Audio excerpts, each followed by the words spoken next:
डरता था कि मैं वापस आकर उसकी जगह न ले लूं। इसलिए वो हर दिन मेरे परिवार के सामने अच्छा बनने की कोशिश करता रहता था। आखिर वो दिन आ गया जब मुझे घर वापस लाया गया। मेरी असली माँ ने उस नकली यंग मास्टर को गले लगाया और मुझसे कहा, शियाओ चुआन भी हमारा बेटा है, अब तुम दोनों को साथ में रहना होगा। लेकिन मैंने सीधे बिना किसी भाव के कहा, मैं आज यहाँ रिश्ता तोड़ने आया हूँ। जैसे ही मैंने ये कहा, सब लोग हैरान रह गए। नकली यंग मास्टर, मु शियाओ चुआन, मेरी माँ के कपड़े कसकर पकड़ लिया। मेरी माँ साफ तौर पर घबरा गई थी। कुछ बातें ऐसे नहीं बोलते, इससे लोगों को दुख होता है। मैंने हाथ उठाकर उन्हें रोक दिया और आगे कहा, मुझे नहीं पता आप लोग मेरे बारे में कितना जानते हैं, शायद आपने मेरे बारे में पता करवाया होगा, लेकिन मैं चाहता हूं कि आप मेरी बात भी सुने।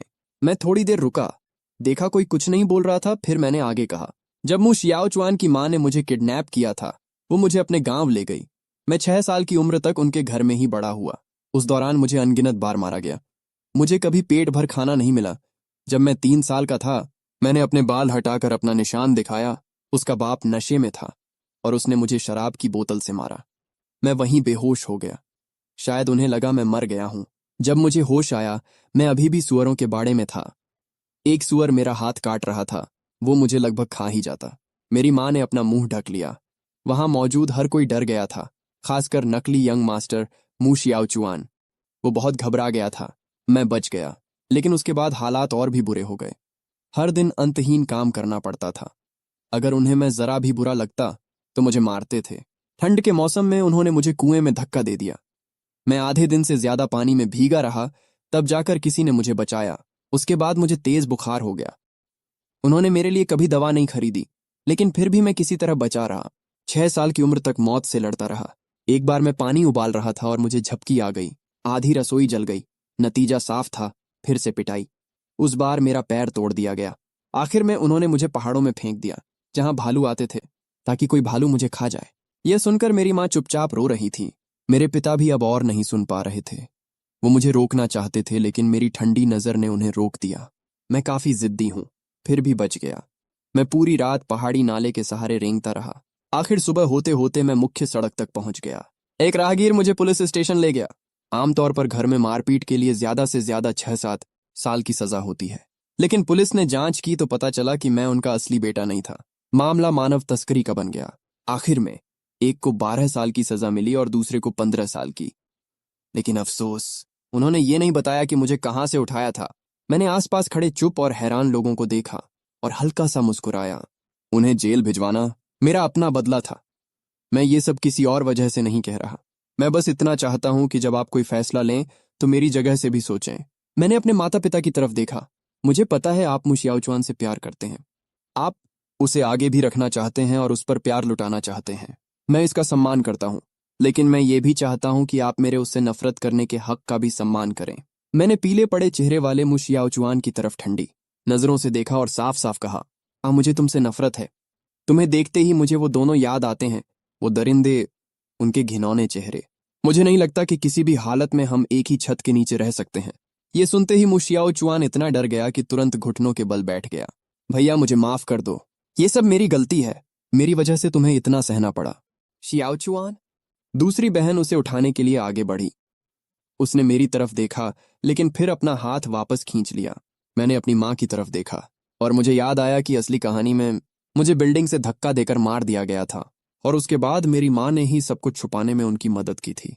ये सोचते ही मुझे लगा कि मेरी माँ की अभी की हालत अब तरस खाने लायक नहीं है। वो ऐसे लग रही थी जैसे रो रो कर बेहोश हो जाएगी, लेकिन अब मुझे कोई फर्क नहीं पड़ रहा था। मैंने शांत आवाज में कहा, अब मुझे एक बहुत अच्छे दंपति ने गोद ले लिया है। पिछले कुछ सालों से मैं बहुत अच्छी जिंदगी जी रहा हूं। एक बात साफ है, पालने वाला रिश्ता जन्म देने वाले रिश्ते से ज्यादा मजबूत होता है। इस जिंदगी में मैं सिर्फ उन्हीं को अपने माँ बाप मानता हूँ। मैं ये भी देख सकता हूँ कि आप सबके बीच बहुत अच्छा रिश्ता है। आप लोग अच्छे से रह रहे हो। मेरा आना शायद आपकी खुशियों को खराब कर देगा, तो ऐसा मान लेते हैं कि ये सब कभी हुआ ही नहीं। मु शियाओचुआन ही आपका बेटा रहे, यही सबके लिए बेहतर है। जो कहना था मैंने कह दिया। मैं खड़ा हो गया। कुछ ही दिनों में एग्जाम है, समय बहुत कम है। मुझे आज ही वापस जाना होगा। यहीं पर अलविदा कह देते हैं। आगे से हम एक दूसरे से कोई संपर्क नहीं रखेंगे। जैसे ही मैं जाने लगा, मेरे पिता ने मुझे रोक लिया। बेटा, तुम ऐसे नहीं जा सकते। हमें नहीं पता था कि तुमने इतना सहा है। पापा को एक मौका दो, मैं सब ठीक कर दूंगा, ठीक है? अगर तुम्हें शियाओचुआन पसंद नहीं है तो तुम दोनों अलग अलग रह सकते हो। हम कोशिश करेंगे कि तुम दोनों आमने सामने भी ना आओ, ठीक है? मु शियाओ चुआन का चेहरा और ज्यादा पीला पड़ गया, लेकिन उसने तुरंत कदम उठाया। वो आगे बढ़कर मेरे रास्ते में खड़ा हो गया। भैया, माफ कर दो। यहां से जाने वाला मैं होना चाहिए। हम अभी घर छोड़ देते हैं। फिर वो दिखावे के लिए ऊपर सामान पैक करने जाने लगा, लेकिन बड़ी और दूसरी बहन ने उसे रोक लिया। दूसरी बहन ने उसका हाथ पकड़ लिया। उसकी रोती हुई बेबस शक्ल देखकर उसका दिल फिर उसी की तरफ झुक गया। मेरे लिए तुम हमेशा छोटे भाई ही रहोगे। तुम कहीं नहीं जाओगे। फिर बड़ी बहन मेरे पास आई और मुझे समझाने लगी। छोटे, हमारा घर काफी बड़ा है। तुम दोनों अलग अलग फ्लोर पर रह सकते हो। वैसे भी रोज रोज आमना सामना नहीं होगा, ठीक है? मैंने उन्हें ठंडी नजरों से देखा। तुम सबको ऐसे देखकर सच में घिन आती है। जिसकी वजह से मेरी ये हालत हुई, उसके बेटे के साथ तुम लोग इतने करीब हो। मेरे लिए तुम सब भी उसी के साथ हो। जाते जाते मैंने एक बार फिर मुशियाओ चुआन की तरफ देखा। ओह हाँ, तुम्हारी असली माँ अगले शुक्रवार जेल से बाहर आ रही है। ये सुनते ही मुशियाओ चुआन की आंखें फैल गईं और वो बेहोश होकर गिर पड़ा। मेरी माँ तुरंत उसके पास नहीं गई। वो भागकर मेरे पास आई और मेरा हाथ पकड़ लिया। तुम इतनी जल्दी क्यों जा रहे हो? तुम अभी तो आए हो। मैंने समय देखा और कहा, आपका घर बस स्टैंड से काफी दूर है। मुझे बस पकड़नी है। बाहर कोई बस स्टॉप भी नहीं दिख रहा। क्या कोई मुझे छोड़ सकता है? मैं तुम्हारे लिए फ्लाइट का टिकट बुक करवा देती हूँ। मैंने सिर हिला दिया। मेरा घर जिले में है। वहां एयरपोर्ट नहीं है। पास में कोई ट्रेन भी नहीं है। बार बार बदलना और भी मुश्किल होगा। मैंने देखा कि वो दोनों अभी भी मुझे जाने देने के लिए तैयार नहीं थे। मुझे और कहना पड़ा, समय बहुत कीमती है। मैं अपनी पढ़ाई का प्लान बिल्कुल भी खराब नहीं करना चाहता। मैं 2 बजे वाली बस सच में मिस नहीं कर सकता। आखिरकार मेरे असली माँ बाप को खुद मुझे बस स्टेशन छोड़ने जाना पड़ा। मेरी दोनों बहनें वहीं रुक गईं, बेहोश पड़े मुशियाओ चुआन का ध्यान रखने के लिए। जब मैं बिना पीछे देखे स्टेशन के अंदर चला गया, तो मेरी माँ मेरे पिता के सहारे खड़ी खड़ी लगभग वहीं बेहोश हो गईं। समय जल्दी बीत गया। एग्जाम बहुत अच्छे से हुआ। अभी रिजल्ट नहीं आया है, लेकिन मुझे नहीं लगता कोई दिक्कत होगी। मैं अपने माँ बाप के स्नैक शॉप में भी हाथ बंटाता था। भीड़ कम होने के बाद मेरे माँ बाप मुझे कोने में बैठकर पढ़ने के लिए भेज देते थे। एक दिन जब मुंह परिवार वहां आया, तो उन्होंने देखा कि दुकान के एक हल्के अंधेरे कोने में एक तेज रोशनी वाली टेबल लैंप जल रही थी। मैं साधारण कपड़ों में टेबल पर बैठा था और पूरी तरह किताब में डूबा हुआ था। इतनी भीड़ और शोर के बीच भी मैंने सिर तक नहीं उठाया, जैसे मुझे कुछ फर्क ही नहीं पड़ रहा था। मेरी माँ खुद को रोक नहीं पाई और मुझे आवाज दी। तभी मैंने ऊपर देखा और पहचान पाया कि कौन आया है। मेरे चेहरे की मुस्कान तुरंत गायब हो गई। मेरे गोद लेने वाले पिता, जो किचन में व्यस्त थे, उन्होंने बाहर झांक कर कहा, क्या आप हमारे ये चेन से मिलने आए हैं? उनकी ये बात सुनकर मुंह परिवार एकदम चौंक गया। नमस्ते, हम ये चेन के असली माँ बाप हैं। थोड़ी औपचारिक बातों के बाद मुंह परिवार ने अपना मकसद बताया। अगर ये चेन 1 साल दोबारा पढ़ाई करे और झिंग सिटी आए, तो यहाँ देश के सबसे अच्छे स्कूल हैं। उसके भविष्य के लिए बहुत अच्छा रहेगा। मेरे गोद लेने वाले पिता को यह बात बिल्कुल पसंद नहीं आई। किसने कहा कि मेरा बेटा 1 साल दोबारा पढ़ेगा? यहाँ वो टॉप स्टूडेंट्स में आए, तो यहाँ देश के सबसे अच्छे स्कूल हैं। उसके भविष्य के लिए बहुत अच्छा रहेगा। मेरे गोद लेने वाले पिता को यह बात बिल्कुल पसंद नहीं आई। किसने कहा कि मेरा बेटा 1 साल दोबारा पढ़ेगा? यहाँ वो टॉप स्टूडेंट्स में गिना जाता है। दोबारा पढ़ाई जैसी बात उससे कैसे जुड़ सकती है? लेकिन मेरी गोद लेने वाली माँ थोड़ा चिंतित हो गई। अगर वो बीजिंग जाएगा, तो क्या वो आपके साथ रहेगा? क्या आप अभी भी उस नौकरानी के बेटे को पाल रहे हैं? जब मुंह परिवार ने तुरंत इसे नकारा नहीं, तो मेरी माँ समझ गई कि वो अभी भी वहीं है। वो गुस्से में बोली, आप लोग ऐसे कैसे हो सकते हैं? अभी तक उस इंसान का मामला खत्म नहीं किया और अब यहाँ ये चेन को लेने आ गए। वो हर दिन उस इंसान को देखकर कितना असहज महसूस करेगा, ये सोचा आपने? मैं बाहर खड़ा ये सब सुन रहा था। मैंने दरवाजा खोला और एक छोटा स्टूल खींचकर अपनी गोद वाली माँ के पास बैठ गया। मेरे चेहरे पर अब भी वही ठंडापन था और मेरी आवाज में भी कोई भाव नहीं था। मैंने शांत तरीके से कहा, मेरा एग्जाम ठीक हुआ है। जिंग यूनिवर्सिटी में एडमिशन मिलना कोई बड़ी बात नहीं होनी चाहिए। मेरी असली माँ मुझे दूसरी माँ के इतने करीब बैठा देखकर अंदर से टूट रही थी। वो बोली, सच में? मैंने सुना है कि जहां तुम रहते हो, वहां से दशकों में एक भी स्टूडेंट जिंग यूनिवर्सिटी में नहीं पहुंचता। अगर तुम जिंग यूनिवर्सिटी जाना चाहते हो, तो हमारे साथ युनजिंग आ जाओ और 1 साल दोबारा पढ़ाई करो। माँ बाप तुम्हारे लिए सबसे अच्छे टीचर ढूंढेंगे। तुम्हारी बहनें और शियाओ चुआन भी तुम्हारी मदद करेंगे। मेरे पिता ने भी बात बढ़ाई, और अगर आखिर में जिंग यूनिवर्सिटी में एडमिशन नहीं भी मिला, तो कोई बात नहीं, किसी अच्छे कॉलेज में पढ़ लेना। ग्रेजुएशन के बाद सीधे फैमिली कंपनी में आ जाना। उनकी बातें सुनकर मुझे ऐसा लगा जैसे वो मुझे कम समझ रहे हों। मैंने ठंडे स्वर में कहा, मुझे अपने लिए आपकी कोई योजना नहीं चाहिए। मैं खुद युनजिंग जा सकता हूँ। और अपनी यूनिवर्सिटी भी खुद चुन सकता हूँ। तभी मेरे हाथ के पीछे हल्की सी थपकी पड़ी। मेरी गोद वाली माँ ने मुझे घूर कर देखा। कैसी बातें कर रहे हो? वो तुम्हारी असली माँ है आखिर। फिर उन्होंने मुंह परिवार से कहा, अभी जो मैंने कहा उसे दिल पर मत लेना, मैं बस ज्यादा बोल देती हूँ। मैंने अपनी असली माँ की हिचकिचाहट देखी। वो फिर से पिघलती हुई लग रही थी। मेरी गोद वाली माँ की नजरें मुझ पर टिकी थीं, तो मुझे अपना लहजा थोड़ा नरम करना पड़ा। मैंने कहा, जब मैं यूनजिंग आऊंगा तो आपको मेरे लिए कुछ भी अरेंज करने की जरूरत नहीं है। मैं स्कूल में ही रहूंगा। ऐसा भी नहीं है कि हम जिंदगी भर कभी नहीं मिलेंगे। आप लोगों को मैं रिश्तेदार की तरह मान सकता हूँ, कभी कभी मिल लेंगे। रिश्तेदार शब्द सच में चुभ गया था, लेकिन पहले की तरह पूरी तरह रिश्ता तोड़ने से तो ये फिर भी बेहतर था। मेरे पिता ने मेरी माँ को हल्के से रोकते हुए कहा, ठीक है, अभी के लिए हम तुम्हारी बात मान लेते हैं। हमारा घर जिंग यूनिवर्सिटी के बिल्कुल पास है। वहाँ पढ़ाई का माहौल भी बहुत अच्छा है। चाहे तुम्हारा रिजल्ट कुछ भी आए, तुम पहले हमारे पास आकर रह सकते हो। अभी तुम छोटे हो, हॉस्टल का बाद में देख लेंगे। और चिंता मत करो, जिस इंसान को तुम नहीं देखना चाहते वो तुम्हारे सामने नहीं आएगा। अंदर ही अंदर इस शरीर के असली मालिक की आत्मा जैसे इस प्यार को महसूस कर रही थी। वो इतना खुश था कि रोने वाला था। क्या ये लोग उस चोर को निकाल देंगे? तुम ज्यादा सोच रहे हो। मैंने अपनी आंखों में छिपी हुई नफरत को दबाया और कहा, मुझे लगता है मैं हॉस्टल में ही रहूंगा। मैं जल्दी से यूनिवर्सिटी लाइफ में ढलना चाहता हूँ। वीकेंड पर कभी कभी आप लोगों से मिलने आ सकता हूँ। दोनों तरफ से काफी देर तक बात होती रही। आखिरकार दोनों ने थोड़ा थोड़ा समझौता किया और एक अस्थाई फैसला हो गया। कॉलेज एंट्रेंस एग्जाम का रिजल्ट आ गया। 726 नंबर के साथ मैं पूरे प्रांत का टॉपर बन गया। पूरे छोटे शहर में हलचल मच गई। इन दिनों मेरे गोद लेने वाले माँ बाप की दुकान पर लोगों की भीड़ लगी रहती थी। हर कोई टॉपर से गुड लक लेना चाहता था। कुछ लोग मेरे असली माँ बाप के बारे में भी पूछते थे और ताना मारते हुए कहते, क्या उन्होंने बेटे को यूं ही बड़ा कर दिया, सब बेकार गया। मैं इन दिनों दुकान पर मदद कर रहा था। ये सुनते ही मैंने सीधे जवाब दिया, मेरे सिर्फ दो ही माँ बाप हैं और वो यहीं खड़े हैं। आप जिन लोगों की बात कर रहे हैं मैं उन्हें नहीं जानता। कुछ लोग फिर बोले, सुना है वो बहुत अमीर हैं, बहुत बड़े लोग हैं, बड़ी बड़ी कंपनियां हैं उनके पास। तुम वापस नहीं जाओगे तो बहुत नुकसान होगा। क्या तुम सच में उस नकली यंग मास्टर को सारी दौलत दे दोगे? मेरे गोद लेने वाले माँ बाप ने ये बातें सुनी। चेहरे पर कुछ नहीं दिखाया, लेकिन अंदर से उन्हें जरूर बुरा लगा होगा। मुझे लगा ये लोग हद से ज्यादा दखल दे रहे हैं, लेकिन वो ग्राहक थे, ज्यादा कठोर बोलना ठीक नहीं था। मैंने हंसते हुए कहा, अंकल, आपके दिमाग में तो बहुत सारी कहानियां चल रही हैं। लगता है आप बहुत शॉर्ट ड्रामा देखते हैं, है ना? कुछ दिन दुकान पर मदद करने के बाद, हालांकि ज्यादातर लोग अच्छे थे, लेकिन कुछ लोग परेशानी करने वाले भी होते ही हैं। एक हफ्ते से ज्यादा समय बीत गया। टॉपर वाली चर्चा थोड़ी शांत हो गई तो हालात भी थोड़े सामान्य हो गए। इसी समय यूनजिंग सिटी में मू परिवार एक जश्न मना रहा था। मू शियाओचुआन के 616 नंबर आने पर और जिंग यूनिवर्सिटी के डिजाइन इंस्टीट्यूट में एडमिशन मिलने की खुशी में। असल में ये जश्न अभी इसलिए रखा गया था क्योंकि उसी दिन मू शियाओचुआन का जन्मदिन भी था, तो उन्होंने दोनों खुशियों को एक साथ मना लिया। कमरे के अंदर मेरी माँ अपने फोन को पकड़े हुए थी। वो कई दिनों से झिझक रही थी। आखिर उसने धीरे से कहा, क्या हम सच में उससे पूछने भी नहीं वाले? हमें अभी तक ये भी नहीं पता कि यीचेन का एग्जाम कैसा गया। आज उसका जन्मदिन भी है। मैंने उसे बर्थडे विश और रेड एनवेलप भेजा था, लेकिन उसने मैसेज का जवाब नहीं दिया। रेड एनवेलप भी एक्सेप्ट नहीं किया।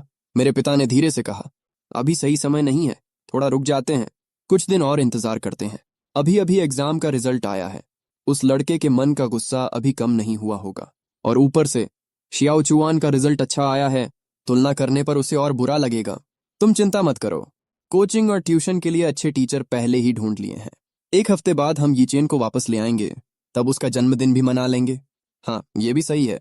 शियाओचुआन भी पिछले कुछ दिनों से उदास था। अब जाकर उसका मूड थोड़ा ठीक हुआ है। शायद हमें थोड़ा और इंतजार करना चाहिए। कम से कम उसे कुछ दिन और खुश रहने दें।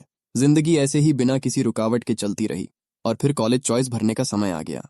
मू परिवार ने फिर से मुझसे संपर्क किया। बड़ी बहन ने तो मुझे फैमिली ग्रुप में भी जोड़ लिया। वो बोली, ये परिवार काफी अजीब है। तुम्हारी बेसिक पढ़ाई कमजोर है, एक साल दोबारा पढ़ लो। भले ही तुम शियाओचुआन की तरह जिंग यूनिवर्सिटी में ना जा सको, कम से कम कोई यूनिवर्सिटी तो मिल जाएगी। दूसरी बहन ने भी हामी भरी। हाँ, शर्माने की जरूरत नहीं है। एग्जाम खराब हो जाए तो कोई हंसता नहीं है। मू शियाओचुआन भी बोल पड़ा, भैया, भले ही मैं आर्ट्स का स्टूडेंट हूँ, लेकिन मेरे नंबर काफी अच्छे हैं। अगर आपको कुछ समझ ना आए तो आप मुझसे कभी भी पूछ सकते हैं। एक के बाद एक उनकी बातें सच में परेशान करने वाली थीं। जैसे ही मू शियाओचुआन ने बोलना शुरू किया, मैंने बिना एक सेकंड गंवाए ग्रुप छोड़ दिया। जाने से पहले मैंने एक ताना भी मार दिया, तुम्हारी माँ ने कहा था तुम मुझसे एक दिन पहले पैदा हुए थे। मुझे भैया मत बुलाओ। ये मासूम बनने का नाटक बहुत घटिया लगता है। बड़ी बहन ने मुझे प्राइवेट मैसेज किया। सॉरी। जब मैंने तुम्हें ग्रुप में जोड़ा तब शियाओ चुआन वहीं था, इसलिए मैंने उसे भी जोड़ दिया। वो सच में तुम्हारा मजाक नहीं उड़ा रहा था। मैंने हंसकर नजरअंदाज कर दिया। फिर मेरी माँ का फोन आया। वो बहुत संभल कर मेरे नंबर के बारे में पूछ रही थी। स्यू। मेरी माँ को लगा शायद उसने गलत सुना। मुझे समझ नहीं आया, हर कोई मुझे इतना खराब स्टूडेंट क्यों समझता है। मेरी माँ ने फिर से पूछा, यीचेन, क्या तुमने सच में 700 से ज्यादा नंबर लिए? मुंह परिवार से बात करना ऐसा लग रहा था जैसे ओवर टाइम काम कर रहा हूं, और मुझे ओवर टाइम बिल्कुल पसंद नहीं था। मैंने सीधे कहा, हाँ पक्का। आप लोगों को खुद को संतुष्ट करने के लिए इतना कुछ करने की जरूरत नहीं है। मैं जल्द ही ट्रिप पर जा रहा हूं। जब तक बहुत जरूरी बात ना हो, स्कूल शुरू होने से पहले मुझसे संपर्क मत करना। ये कहकर मैंने फोन काट दिया। तभी एक हल्की सी परछाई सामने आई। वो इस शरीर के असली मालिक की आत्मा थी। उसने धीरे से कहा, तुमने उन्हें ऐसे कैसे मना कर दिया? मैंने थोड़ा झुंझलाकर हाथ हिलाया, उसे हटने का इशारा किया। वो होंठ फुलाकर रोने जैसा चेहरा बनाकर खड़ा रहा, लेकिन आखिर में चुपचाप वहीं से गायब हो गया।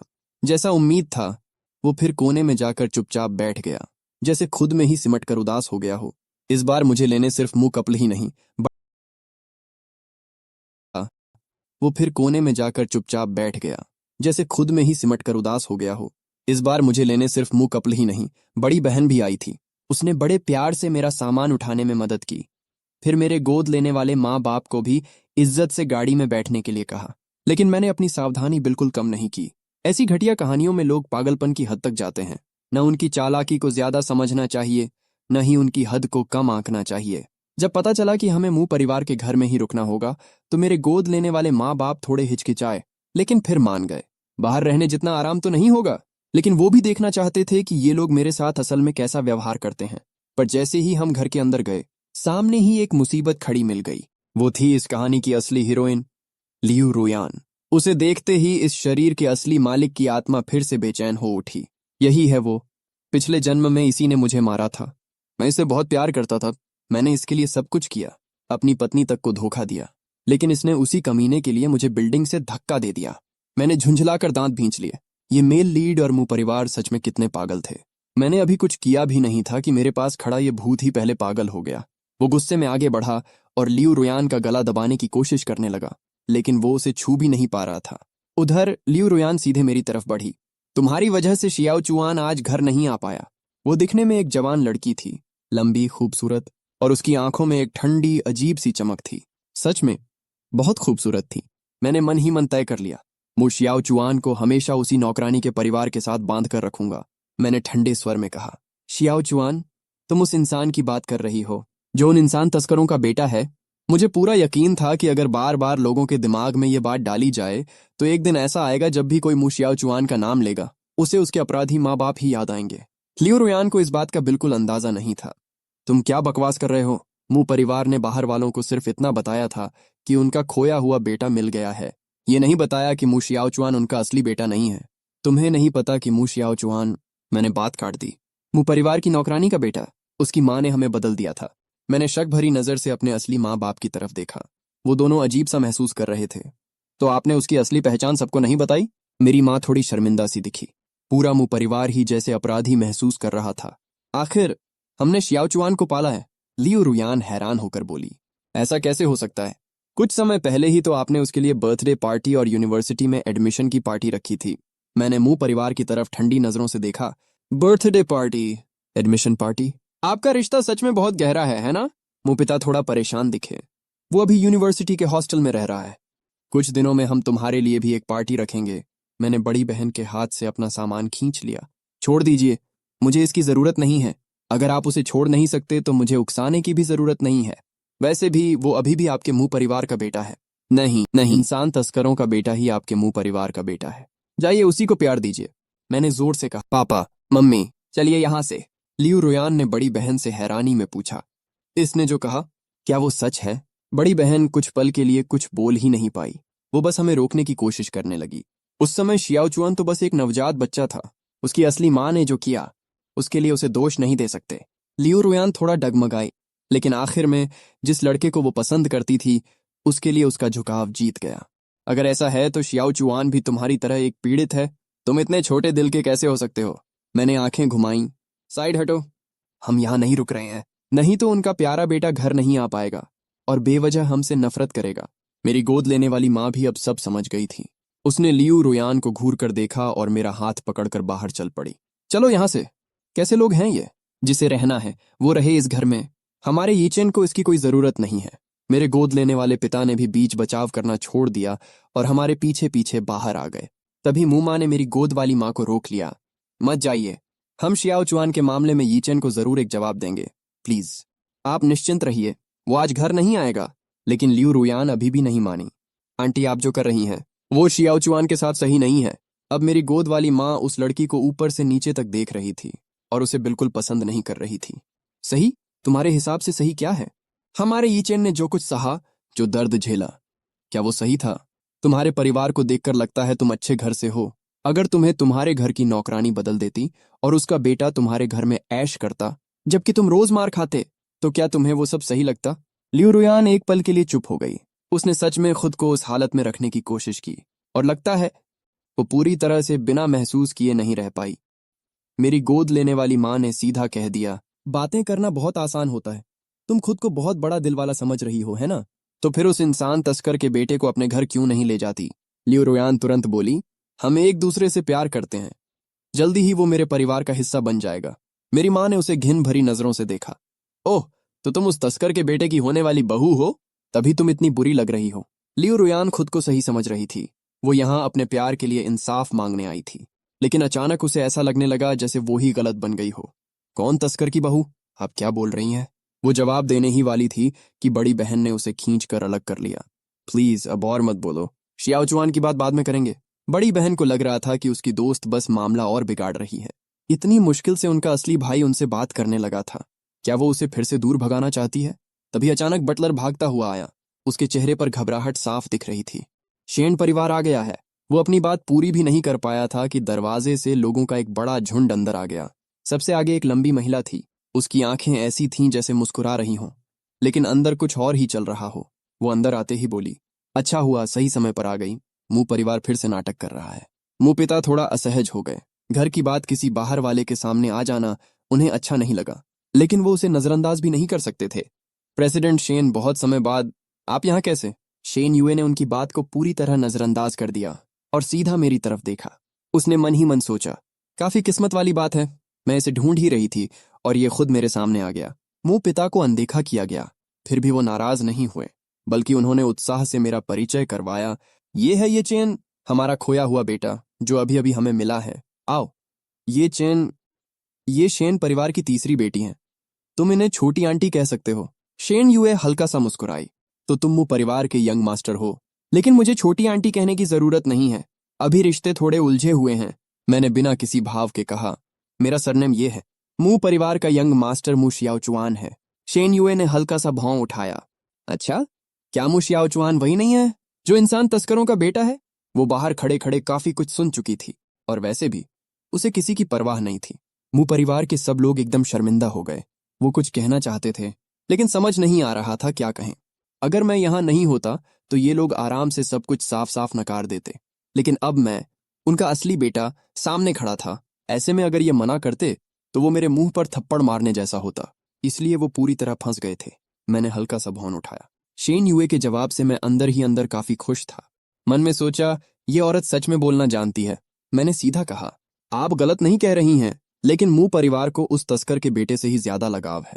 शेन युए ने हल्की मुस्कान के साथ मुंह पिता की तरफ देखा। तो फिर इनके दिमाग में ही कुछ गड़बड़ है। मुंह पिता का चेहरा एकदम पीला पड़ गया, लेकिन वो इस औरत पर गुस्सा भी नहीं कर सकते थे। मुझसे हंसी छूट गई, लेकिन मैंने तुरंत अपना चेहरा फिर से ठंडा कर लिया।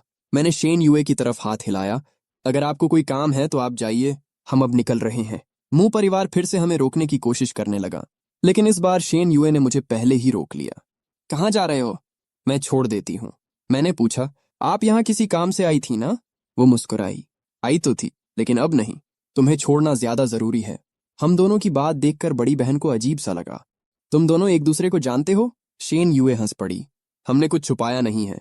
कुछ समय पहले मैं दक्षिण पश्चिम इलाके में चैरिटी के लिए गई थी।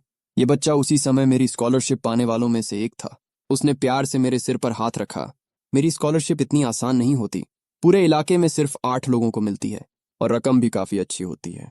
मैंने मन में सोचा, सच में इतनी थी कि 2 महीने आराम से जी सकता था। मेरी गोद वाली माँ को अचानक याद आया, अरे हाँ, मैंने तुम्हें टीवी पर देखा है। दरअसल मुझे शेन फैमिली की स्कॉलरशिप मिलने की खबर टीवी पर भी आई थी, और उस खबर में ये महिला भी थी। वो बोली, सही कहा, मैंने सुना है आप सैकड़ों बच्चों की मदद भी करती हैं। आप सच में बहुत अच्छी इंसान हैं। मेरे गोद लेने वाले पिता ने भी हामी भरी। असल में शेन परिवार का चैरिटी फंड उस इलाके में काफी मशहूर था। स्कॉलरशिप भले कम लोगों को मिलती थी, लेकिन फीस में मदद बहुत सारे बच्चों को दी जाती थी। अचानक मेरे माँ बाप शेन यूए के लिए बहुत ही अच्छे से पेश आने लगे। अब मुझे ही अजीब लगने लगा। इस कहानी की सबसे बड़ी विलन मेरे सीधे साधे माँ बाप की नज़र में एक अच्छी इंसान बन गई थी। मुझे पता था शेन परिवार का ये दान पुण्य असल में नाम और फायदे के लिए भी होता है, लेकिन फिर भी मैं इस औरत के सामने अपनी सावधानी कम नहीं करने वाला था। हालांकि लिफ्ट मिल रही थी, ये अच्छा था। यहाँ टैक्सी लेना भी काफी महंगा पड़ता। आखिर में मुंह परिवार बस खड़ा देखता रह गया और मैं वहां से शेन यूए के साथ निकल गया। फोन पर आए मैसेज को देखकर मैं कुछ पल के लिए चुप हो गया। ये इंसान एक साथ मेरे माँ बाप से बात भी कर रही है और मुझे मैसेज भी कर रही है। देख रहा हूं तुम्हारा अपने माँ बाप के साथ रिश्ता इतना बुरा नहीं है। वो वही लोग नहीं हैं जिन्होंने तुम्हें किडनैप किया था, है ना? मैंने जवाब दिया, नहीं। ठीक है, तो उनका अच्छे से ख्याल रखना। मैंने मन ही मन सोचा, मैंने इससे कुछ मांगा भी नहीं था। हम एक शानदार लॉबी में दाखिल हुए, चेक इन किया और सीधे टॉप फ्लोर के स्वीट में पहुंचे। मेरे गोद लेने वाले माँ बाप अभी भी हैरान खड़े थे। ये चेन, क्या ये वही कमरा है जो टीवी ड्रामा में दिखाते हैं? वो प्रेसिडेंशियल स्वीट जिसकी एक रात की कीमत हजारों में होती है। मेरी माँ हर चीज को नएपन से देख रही थी। वो कुछ छूने की हिम्मत भी नहीं कर रही थी। मुझे हल्का सा सिरदर्द होने लगा। ये शेन यूए बहुत ज्यादा खर्चीली है। मेरे पिता को भी कुछ अजीब लगा। तुमने ऐसा क्या किया था उसके लिए? मैंने बिना झिझक झूठ बोल दिया। जंगल में उसका सामान लूट लिया गया था। मैं वहीं से गुजर रहा था तो मैंने पुलिस को फोन कर दिया। फिर मैंने कहा, रुको, मैं उससे पूछता हूं कि क्या हम कोई साधारण कमरा ले सकते हैं। मैं मैसेज करने ही वाला था कि तभी दरवाजे पर दस्तक हुई और शेन यूए अंदर आ गई। आंटी, अंकल, कमरा आपको पसंद आया? मेरी माँ थोड़ी झिझकते हुए बोली, प्रेसिडेंट शेन, हमारे लिए कोई साधारण कमरा भी ठीक है। ये कमरा बहुत ज्यादा अच्छा है, आप इसे बदल दीजिए। आप इसे किराए पर देकर काफी पैसा कमा सकती हैं। शेन यूए मुस्कुराई, आंटी, आप मुझे शाओवेई कह सकती हैं। अभी ऑफ सीजन चल रहा है। जितना महंगा कमरा होता है उतना ही मुश्किल से किराए पर जाता है। ये कमरा आधे महीने से खाली पड़ा है। खाली रखना भी तो नुकसान है। आप लोग बिना चिंता के यहीं रहिए। इस समय शेन यूए ने अपना पहले वाला हल्का फुल्का अंदाज पूरी तरह बदल लिया था। अब वो एक सीधी सादी प्यारी सी लड़की की तरह बर्ताव कर रही थी। उसकी पहले से ही अच्छी खूबसूरती के साथ उसका ये व्यवहार किसी का भी दिल जीतने के लिए काफी था। उसने जैसे ही सुना कि महंगे कमरे आसानी से किराए पर नहीं जाते, मेरी गोद लेने वाली माँ का कमरा बदलवाने का इरादा तुरंत खत्म हो गया। सस्ते कमरे भी तो किराए पर देकर पैसे कमाए जा सकते हैं। अभी ऑफ सीजन नहीं है। लिंक्सन में तो टूरिस्ट इतने हैं कि लोकल लोगों से भी ज्यादा लगते हैं। मैंने मन ही मन सोचा, ये औरत बातें बनाने में काफी माहिर है। लेकिन अफसोस, मेरे माँ बाप को असल स्थिति पता नहीं थी और वो उसकी बातों पर सच में यकीन कर रहे थे। आंटी, अंकल, आप पहले आराम कर लीजिए, हम बाद में खाना खाएंगे। हमारे घर के शेफ का खाना काफी अच्छा है। अरे, आपने इतना कुछ कर दिया, ये तो बहुत ज्यादा है। कोई बात नहीं क्लासमेट, तुमने मेरी बहुत मदद की है। ये सब तुम्हारे लिए कर पाना मेरे लिए खुशी की बात है। फिर वो बोली, ओह हाँ क्लासमेट, क्या तुम्हें थोड़ी देर मेरे साथ बाहर आना ठीक लगेगा? तुम्हारे स्कूल एडमिशन के लिए मैंने एक गाइडेंस काउंसलर से बात कर ली है। मेरी गोद लेने वाली माँ तुरंत बोली, ये बहुत ध्यान रखने वाली बात है। ये चेन, तुम जाओ, टीचर को इंतजार मत करवाओ। मेरी पढ़ाई से जुड़ी कोई भी बात उसके लिए बहुत जरूरी थी, इसलिए मैं शेन यूए के साथ बाहर निकल गया। लेकिन हम अभी कुछ ही कदम चले थे कि उसने मुझे पास वाले स्वीट में खींच लिया। अगले ही पल मैं दीवार से सटा हुआ था, थोड़ा हैरान। अभी तो ठीक से चल रहे थे, ये अचानक क्या हो गया? ये चैन? उसकी आवाज बहुत करीब थी। उसकी सांसों में एक अजीब सा भारीपन था। तुम्हारा घर का नाम बहुत क्यूट है। मैंने हल्का सा संघर्ष किया, लेकिन वो मुझसे काफी मजबूत निकली। उसने नीचे झुककर मेरे कान के पास कहा, तो फिर ये चेन, तुम बालिग हो गए हो क्या? मैंने उसे देखा। उसकी आंखों में एक अजीब सी मोहकता थी। तुम्हारी आंखें बहुत खूबसूरत हैं, उसने हल्की मुस्कान के साथ कहा। अगर पसंद है तो निकाल कर दे दूं? उसकी आवाज जितनी मीठी थी, बात उतनी ही डरावनी। मैंने शांत होकर कहा, अगर ये आंखें ही नहीं रहेंगी तो मुझे पसंद नहीं आएंगी। अच्छा, तो फिर मेरे साथ चलो, रोज इन्हें देख पाओगे। वो और करीब आई। उसका चेहरा मेरे बहुत पास था। मैंने हल्का सा कहा, आप हाई स्कूल स्टूडेंट्स पसंद करती हैं?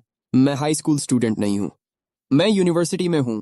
तो आप मुझे गलत समझ रही हैं?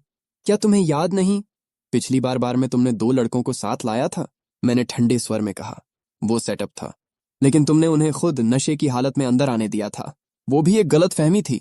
हम दोनों की बातें चलती रहीं। उसकी आंखों में सिर्फ एक अजीब सा लगाव था, कोई झूठ नहीं दिख रहा था। मैंने कहा, ठीक है, मैं मानता हूं, तुम इतनी आसानी से मान गए। हाँ, अब छोड़ दो मुझे। मुझे ये एहसास बिल्कुल पसंद नहीं था कि कोई मुझे कंट्रोल करे। वो मेरे पास आकर हल्का सा मुझे सूंघने लगी। तुम्हारी खुशबू अच्छी है, मुझे शांत करती है। मुझे तुम्हें छोड़ने का मन नहीं कर रहा। मैंने चेहरा थोड़ा मोड़ लिया, दूरी बनाने के लिए, लेकिन ये मेरे लिए थोड़ा असहज हो रहा था। अगले ही पल हमारी पोजीशन बदल गई। अब वही मुझे पकड़कर दीवार से लगा चुकी थी। अब कैसा लगा? उसका हाथ मेरी गर्दन पर था। मैंने बिना किसी भाव के कहा, तो प्रेसिडेंट शेन, क्या आप मेरा यौन उत्पीड़न कर रही हैं? अगर कर रही हूं तो पुलिस बुलाओगे? लेकिन शायद तब तक बहुत देर हो चुकी होगी। उसकी हरकतें और बढ़ती जा रही थीं। शेन युए ने मुझे देखा और फिर भी मेरे चेहरे पर कोई भाव नहीं पाया। आखिरकार उसने हाथ छोड़ दिया। क्या तुम्हें नहीं लगता कि तुम थोड़ा बहुत ज्यादा गंभीर और कठोर हो? मैंने कहा, मैं हमेशा से ही ऐसा ही हूं, थोड़ा बोरिंग सा। मैंने अपने कपड़े ठीक किए। तुम हमें खाने पर ले जाने वाली थी ना? चलो चलते हैं। खाना सच में अच्छा और आरामदायक रहा। कहना पड़ेगा, उपन्यास में शेन युए को भले ही विलन के तौर पर दिखाया गया था, लेकिन एक बड़े बिजनेस पर्सन के रूप में अगर वो चाहती तो किसी भी स्थिति को बहुत अच्छे से हैंडल कर सकती थी। उसकी इमोशनल इंटेलिजेंस भी काफी मजबूत थी। खाने के बाद मेरे गोद लेने वाले माँ बाप ने उम्र का अंतर होने के बावजूद शेन युए को एक करीबी दोस्त मान लिया। अब वो उसे शाओ वेई कहकर बहुत अपनापन दिखा रहे थे। उन्होंने तो यहां तक तय कर लिया कि 2 दिन और रुककर युनजिंग घूम लेंगे। एडमिशन के दिन शेन युए खुद मुझे छोड़ने के लिए तैयार हो गई। मेरे गोद लेने वाले माँ बाप के लिए मैंने उसे समझाकर पहले ही युनजिंग के फेमस जगहों पर घूमने भेज दिया था, उसके अपने लोगों के साथ। शेन युए मेरे साथ नहीं गई। वो मेरे साथ ही कैंपस में घूमती रही। ये चेन, तुम सच में पढ़ाई में बहुत अच्छे हो। उसने पहले ही मेरे स्कोर देख लिए थे। उसे पता था कि मैं स्कॉलरशिप स्टूडेंट हूं, लेकिन फिर भी उसे उम्मीद नहीं थी कि मैं इतना अच्छा करूंगा। इस बातचीत के दौरान मुझे शेन युए के बारे में भी काफी कुछ पता चला। जैसे उसकी बैकग्राउंड भी मेरी जैसी ही थी, लेकिन वो बदली नहीं गई थी। उसे बचपन में ही शेन परिवार के दुश्मनों ने किडनैप कर लिया था। वो कई साल बाद किशोर उम्र में वापस मिली थी। उसने जो बचपन में सहा था, वो किसी भी तरह मेरे दर्द से कम नहीं था। हालांकि वो कई दिनों तक स्कूल नहीं गई, लेकिन शेन परिवार में ऊपर तक पहुंचने की वजह उसकी खुद की पढ़ाई, मेहनत और नेचुरल टैलेंट था। लंबे समय तक के अत्याचार और भटकाव के कारण उसके अंदर बाइपोलर जैसी समस्या विकसित हो गई थी। उसका गुस्सा बहुत तेज था, छोटी छोटी बातों पर लड़ाई हो जाती थी। लेकिन अच्छी बात यह थी कि उसने अब तक मुझे कभी मारा नहीं था। पढ़ाई इंसान को शांत करती है, दिमाग को साफ करती है और दिल को स्थिर रखती है। उसने हल्के से कहा, तुम्हारी किस्मत अच्छी है, तुम्हें एक ऐसे परिवार में बेचा गया जो तुम्हें पढ़ने भी देता है। वो सोच रही थी कि मुझे नौकरानी ने ई परिवार को बेच दिया था। मैंने मुंह परिवार को जो कहानी पहले सुनाई थी उसे फिर से और भी विस्तार से दोहरा दिया। आखिर ये इस बात का जरूरी हिस्सा था कि मुख्य विलेन को थोड़ा सा इंसानियत महसूस करवाई जा सके। जब मैं 6 साल का था, उन्होंने मुझे लगभग मार ही दिया था। मैंने पुलिस को बुलाया। उसके बाद राज्य ने मुझे अनाथालय से मेरे गोद लेने वाले माँ बाप के पास भेज दिया। एक बार मुझे सुअरों के बाड़े में डाल दिया गया था। मैं वहां से बचकर निकला। लगभग मुझे खा ही लिया गया था। वो शांत होकर सुनती रही। फिर उसने मेरी दाहिनी टांग को देखा। समझ में आता है। अब उसे साफ दिख रहा था कि मेरे चलने में थोड़ी दिक्कत क्यों है, लेकिन क्योंकि मामला निजी था, उसने पहले कभी पूछा नहीं था। फिर उसकी नजर मुझ पर टिक गई। तुम्हें उनसे नफरत नहीं है? मुंह परिवार वाली उस घटना को देखकर भी वो अभी भी मेरा रुख जानना चाहती थी। मैंने साफ कहा, बिल्कुल है। मैंने उस तस्करी करने वाले जोड़े को जेल भिजवा दिया है। इसे मैं अपना बदला मानता हूं। शेन युए ने हल्के से सिर हिलाया। खुद बदला लेना बुरा नहीं है, उसने फिर शांत स्वर में कहा। मेरी तुलना में तो यह बहुत हल्का तरीका है। मैंने उसकी तरफ देखा। उसने तो अपने तरीके से उन लोगों को मेडिकल कॉरपोरेशन तक बेच दिया था जिन्होंने उसे तकलीफ दी थी। मुंह परिवार का क्या? तुम उन्हें वापस पाना चाहते हो? मैंने सिर हिला दिया। वापस जाकर क्या करूं? उन्हें मु शियाओचुआन के साथ खुश होते हुए देखूं? बहुत घिन आती है। वो मुस्कुराई। तो क्या तुम मु शियाओचुआन को मुंह परिवार से निकालना चाहते हो? अलायंस जल्द ही शुरू होने वाला है। ये सब कहानी में बाद में होता है। उसने हल्के से कहा, अगर चाहो तो मुझसे मदद मांग सकते हो। उसका चेहरा काफी संतुष्ट लग रहा था। वो बालों को उंगलियों से घुमा रही थी। अभी नहीं। मैंने उसकी तरफ देखा। मन में आया, अगर ये पागल नहीं होती तो सच में देखने में बहुत अच्छी लगती है। मैंने कहा, जब जरूरत होगी तब मांग लूंगा। ठीक है, मैं इंतजार करूंगी। यूनिवर्सिटी कैंपस की हवा बाहर से ज्यादा साफ लग रही थी। मैंने सारे परेशान करने वाले मामलों को फिलहाल दिमाग से निकाल दिया। अब बस मुझे अपनी यूनिवर्सिटी लाइफ शुरू करनी थी। शेन यूए मुझे हॉस्टल तक छोड़कर चली गई। इसके बाद मेरे रूममेट्स आ गए। सब लोग काफी मिलनसार लग रहे थे। मेरे रूममेट्स सभी अच्छे लगे। हमने अपने अपने बेड सेट किए, डेस्क साफ की और फिर सबने मिलकर कैंटीन चलने का फैसला किया। लेकिन जैसे ही हम हॉस्टल से बाहर निकले, थोड़ी ही दूर गए थे कि सामने एक जाना पहचाना नजारा दिखा। मू शियाओचुआन अपने बड़े बड़े बैग्स के साथ हॉस्टल की तरफ आ रहा था और उसके साथ पूरा मू परिवार भी था। मू पिता, मू माँ, बड़ी बहन, दूसरी बहन, सबके हाथ में सामान था और मू शियाओचुआन बीच में आराम से खाली हाथ चल रहा था। एक नजर में ही समझ आ रहा था ये कितना लाड प्यार में पला हुआ यंग मास्टर है। जैसे ही मू परिवार की नजर मुझ पर पड़ी, सब एकदम चुप हो गए। उनके चेहरों पर साफ झिझक दिख रही थी। मैंने बस एक बार उन्हें देखा और सीधे उनके पास से निकल गया, जैसे वो मेरे लिए बिल्कुल अजनबी हों। तभी दूसरी बहन की आवाज आई, मू चेन, ये क्या बर्ताव है? माँ बाप दिखे हैं, नमस्ते तक नहीं कर सकते? मैंने पलट कर भी नहीं देखा। मू यूए यूए गुस्से से फट पड़ी। उसने हाथ का सामान जमीन पर फेंका और मेरे पीछे दौड़ी। मैं तुमसे बात कर रही हूँ। बहरे हो क्या? तुम्हें कोई तहजीब नहीं है? मैंने शांत स्वर में कहा। मेरा नाम ये चेन है, आप गलत इंसान से बात कर रही हैं। वो और भड़क गई। तुम ये नाटक कब तक करोगे? शियाओचुआन तुमसे कहीं ज्यादा समझदार है। उसका गुस्सा बिल्कुल काबू में नहीं था। जब माँ बाप ने तुम्हें बुलाया तो जवाब क्यों नहीं दिया? बड़ी बहन के मैसेज का भी जवाब नहीं, मेरा कॉल भी काट दिया। मैंने सीधा कहा, तुम्हें जिस पर इतना प्यार लुटाना है उसी छोटे भाई के पास जाओ, मुझे परेशान मत करो। उसका चेहरा एकदम सख्त हो गया। इस वक्त उसे कुछ ऐसा कहना चाहिए था, कौन तुम्हें परेशान करेगा, या इतना खुद को मत समझो। लेकिन ना जाने क्यों मेरी आंखों में देखते ही उसके दिमाग में एक घायल बच्चे की तस्वीर आ गई, जिसे बेरहमी से पीटा जा रहा था। उसका दिल अचानक से कस गया और वो कुछ बोल ही नहीं पाई। तभी बाकी मुंह परिवार भी पास आ गया। मुंह माँ ने धीरे से पूछा, ये चेन एडमिशन हो गया? सामान रख लिया? कुछ चाहिए तो माँ बता सकती है। वो एक तरफ अपने पूरे परिवार को देख रही थी और दूसरी तरफ मैं अकेला खड़ा था। उसके दिल में हल्का सा दर्द उठा। माँ तुम्हारे लिए नए कपड़े लाई हैं और तुम्हारा कमरा भी साफ कर दिया है। तुम घर कब आओगे? मैंने सीधा जवाब दिया, जरूरत नहीं है। तुम्हारे गोद लेने वाले माँ बाप कहाँ हैं? तुम तो कहते थे वो तुम्हें बहुत अच्छा रखते हैं। वो तुम्हें छोड़ने क्यों नहीं आए? मुझ पर माँ के लिए ऐसा ठंडा रवैया देखकर दूसरी बहन फिर से गुस्सा हो गई। उसकी आवाज अजीब सी हो गई। मैंने बिना भाव के कहा, वो आए थे। और मैं मुंह यूए यूए को देखते हुए चुप हो गया, जैसे आगे कुछ कहने का कोई मतलब ही नहीं था। अभी कितने बजे हैं? वो लोग तो काफी देर पहले ही वापस जा चुके हैं। बड़ी बहन मुंह यूलू ने पूछा, ये चेन, तुम्हें किसी चीज की जरूरत है? हम अभी जाकर ले आते हैं। मैंने ठंडे स्वर में कहा, मुझे कुछ नहीं चाहिए। अगर और कुछ नहीं है तो मुझे परेशान मत करो। जाकर उस इंसान तस्कर के बेटे के साथ ही रहो। मेरी बात सुनते ही मू शियाओचुआन घबरा गया। वो नहीं चाहता था कि स्कूल शुरू होते ही लोग उसके बारे में बातें करें। छोटे भाई, ऐसी बातें मत करो। मैं हंस पड़ा। पिछली बार बड़ा भाई कहना तुम्हें गंदा लग रहा था, अब छोटा भाई बोल रहे हो? ये तो और भी ज्यादा घटिया लग रहा है। मैंने सीधा कहा, मैं कौन सी झूठी बात कर रहा हूँ, सब सच ही तो है। मैंने उसके महंगे कपड़ों और सजे धजे लुक को देखा और कहा, वैसे तुम्हारी असली माँ तुमसे मिलने आई क्या? वो अभी अभी जेल से निकली है, कहीं जाने की जगह भी नहीं है। मैं थोड़ा और करीब गया। तुम्हें थोड़ा बहुत उसका फर्ज नहीं निभाना चाहिए? आखिर उसी की वजह से तुम्हें 18 साल की ऐशो आराम की जिंदगी मिली है। बस करो। मू शियाओचुआन ने घबराकर मेरे आसपास खड़े लोगों की तरफ देखा। प्लीज अब मत बोलो। मैंने उसकी आंखों में देखकर कहा, सुन लो, अगर तुम्हें अपना ये यंग मास्टर वाला स्टेटस बचाना है तो स्कूल में मुझसे दूर रहना। अगर सामने भी पड़ जाओ तो ऐसे दिखाना जैसे मुझे जानते ही नहीं हो। मैं उसके कान के पास झुककर धीरे से बोला, और सबसे अच्छा ये होगा कि तुम मुंह परिवार को भी संभाल लो। सबको बोल दो मुझसे दूर रहें। तुम लोगों को देखकर ही मुझे चिढ़ होती है। अगर तुमने मुझे परेशान किया तो मैं भी स्कूल में हंगामा करने से पीछे नहीं हटूंगा और ऐसा माहौल बना दूंगा कि तुम यहां रह भी नहीं पाओगे। मेरी आवाज में सीधी और छुपी दोनों तरह की धमकी थी, लेकिन मेरे चेहरे पर कोई बदलाव नहीं था। मैंने हाथ हिलाया, मेरे दोस्त इंतजार कर रहे हैं, मैं अब तुम लोगों से बात नहीं कर रहा। ये चेन। मुमा मुझे रोकने वाली थी, लेकिन मू शियाओचुआन ने ही उसे रोक लिया। माँ, आप मुझे छोड़ने नहीं आई थी?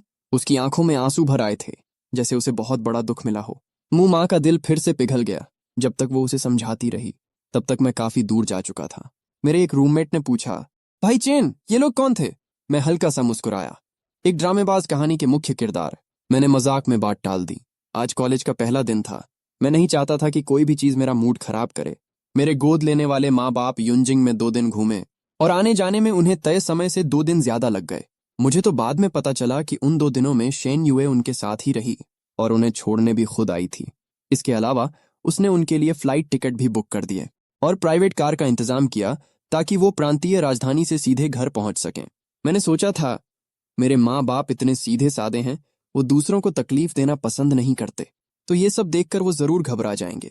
लेकिन जब मैं उन्हें छोड़ने गया तो देखा कि दोनों बहुत खुश थे। बार बार शाओ वेई कहकर उसे बड़े प्यार से बुला रहे थे। जाते जाते उन्होंने शेन युए को अपने घर आने का न्योता भी दे दिया।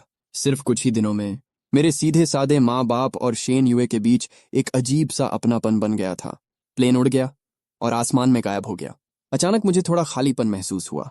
इतनी जल्दी घर की याद आने लगी। आज शेन युए ने चश्मा पहना हुआ था, पतले फ्रेम वाला, जिससे वो और भी ज्यादा सलीकेदार लग रही थी।